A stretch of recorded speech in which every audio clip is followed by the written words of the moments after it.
Good morning. Yes. It's coffee time with God. Amen. Okay. Our gospel reflection for today, Jesus chooses the 12 apostles. Taken from Mark 3, verses 13 to 19. Let us pray. Come, Holy Spirit, I need you. Come, Holy Spirit, I pray.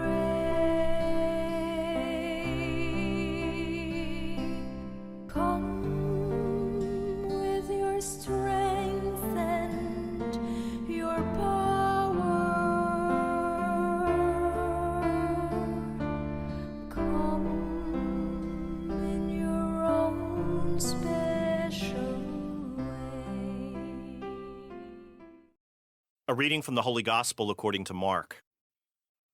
Jesus went up the mountain and summoned those whom he wanted, and they came to him. He appointed 12, whom he also named apostles, that they might be with him, and he might send them forth to preach and to have authority to drive out demons. He appointed the 12, Simon, whom he named Peter, James, son of Zebedee, and John, the brother of James, whom he named Boanerges, that is, sons of thunder, Andrew, Philip, Bartholomew, Matthew, Thomas, James the son of Alphaeus, Thaddeus, Simon the Cananaean, and Judas Iscariot, who betrayed him. The Gospel of the Lord. Touch ako dito yung pinili niya si Judas Iscariot who betrayed him. Dito parang nakita ko no kung bakit yun kasi siya yung namili no ng mga apostles. Siyempre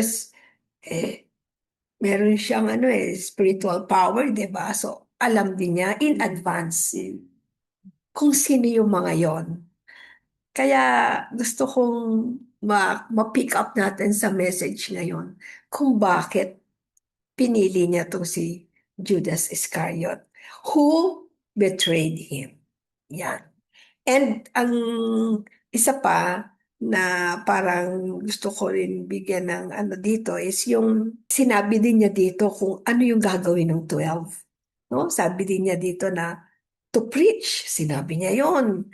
To have authority to drive out demons. So, ibig sabihin, talagang pwedeng gawin yun ng mga followers ni God kasi sinabi niya dito yon.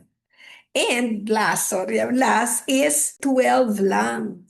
No? Hindi niya sinabi, and many more. Talagang namili lang siya ng 12. Yan.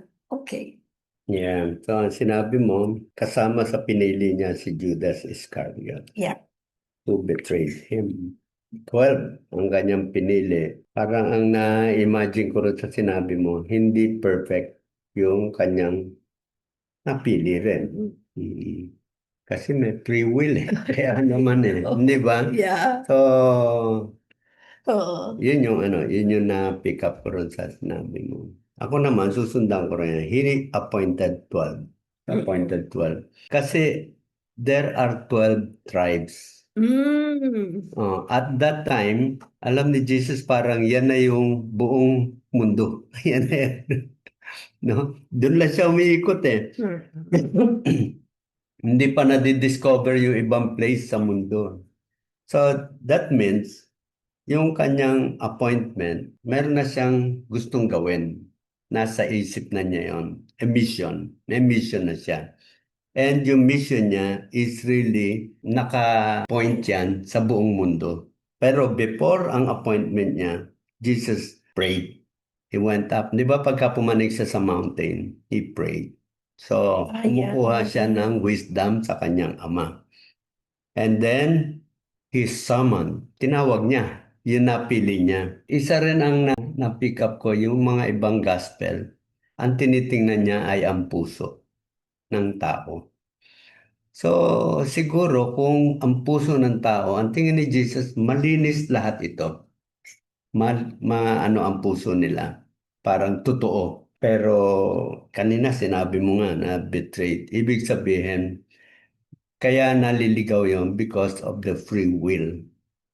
natukso sila ng demonyo. When you start a mission, ano ang mga sinasabi ng ating Panginoon, yung kanyang ginawa? Pray and choose yung kanyang makakasama. And then, yung mission, yung goal niya, yung mission, ay medyo clear na sa kanyang isipan.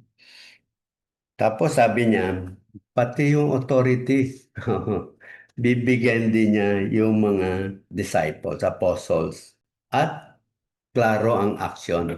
They will preach. They will preach.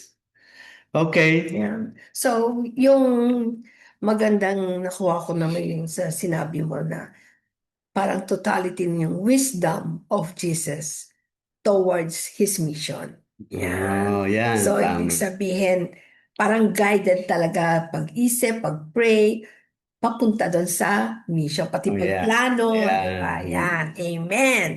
Okay, so sa akin, no, yung message dito, okay yung simula yung sinabi mo yung Jesus went on, diba yung prayer, no? It has to start with a prayer.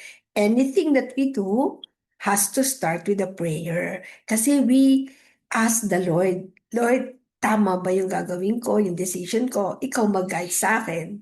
So we start with that. Anything na gagawin natin. Kaya siya, siguro, nung pagka-pray ni Ganon, yun, pumunta ako sa iyo Nakapag sinamod niya, tinawag niya agad. Parang alam na niya kung sino yung tatawagin niya, na i-assign niya dun sa mission na sa 12, dun sa 12 tribes. Kasi nagdasal siya So, when we pray, we are given the confidence to do the things, lalong-lalo na kung alam natin para kay God yung ginagawa natin. Yun. And then, eto na tayo. So binigay na niya yung sinabi rin kung ano yung gagawin. Ang sinabi ko kasi kanina dito yung 12, no? Pababa na lang ako, ending yung gano'n. So 12. Pero mo, yung sinabi, sinagot mo yung sinabing 12, yun yung sa 12 tribes. So, para sa akin, sa ordinary life, masyado tayo very particular sa number. Ibig sabihin, lalo na yan, magpipreach tapos bansa. Sa tingin mo ba, pagtatanungin mo, okay ka na ba 12 lang ang preacher mo? Buong mundo yung ipipreach mo. Tayo nga sa kapihan lang 10 table lang Kulangin lang ng 3 facilitator, natataranta na tayo, di ba? Di ba? So, ibig sabihin dito, tinuturuan tayo ni Lord na huwag kang mag-alala. No, di ba? Siya nga 12 lang Hindi na niya inisip yung ang dami pang ipipreach. No? Concentrate ka lang muna kung ano yung meron na binigay ni God sa iyo. Yan. So, yun yung sinasabi. Kaya yung number is very few compared sa taong haharapin. Okay? And then yung sabi dito na, bakit sinabi? Pwede naman sabihin dito, si Judas. Pero sinabi pa talaga, who betrayed him? Tama rin, no? Na okay din yun. Na ano ko rin yun na gets ko, na sabi mo nga na because of, malay mo, that time si Judas talagang mabait naman talaga siya. So pinakita dito na kahit ikaw ang napili, o ikaw ang leader, kunyari, so simbahan, pwede ka pa rin matempt.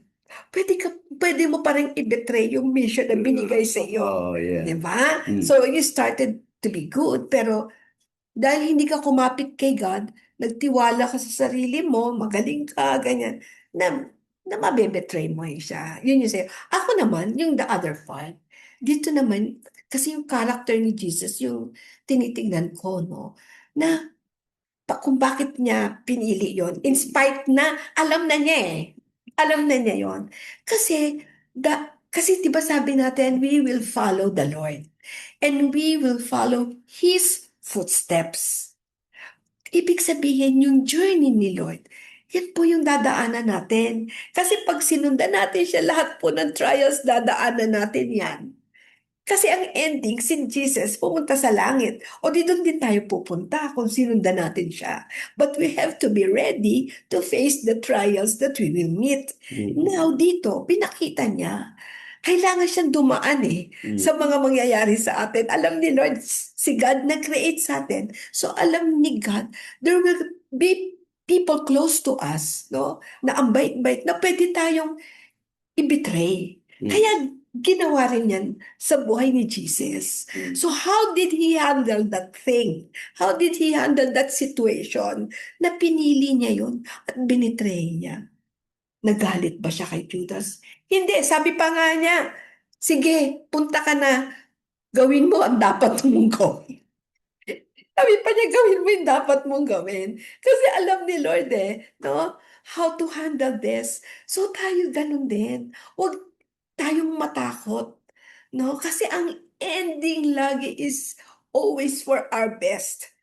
If we trust the Lord in our heart. Kasi pag tinignan mo si Jesus nung na-crucify siya, best ba yun? No. Pero hindi yun ang ending. No?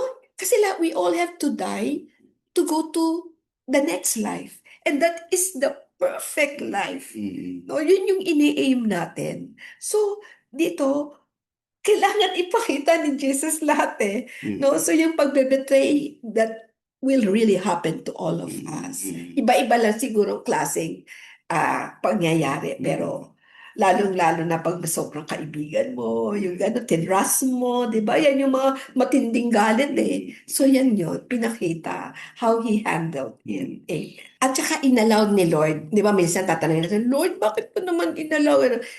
Tingnan mo, pinakita niya, inalaw niya na si Judas ang mapili. Kahit alam niya yung mangyayari. Yon, see? Kasi ang ending is still happiness forever. So, ganun din sa buhay natin. Huwag na natin questionin si God. We just surrender everything to Him.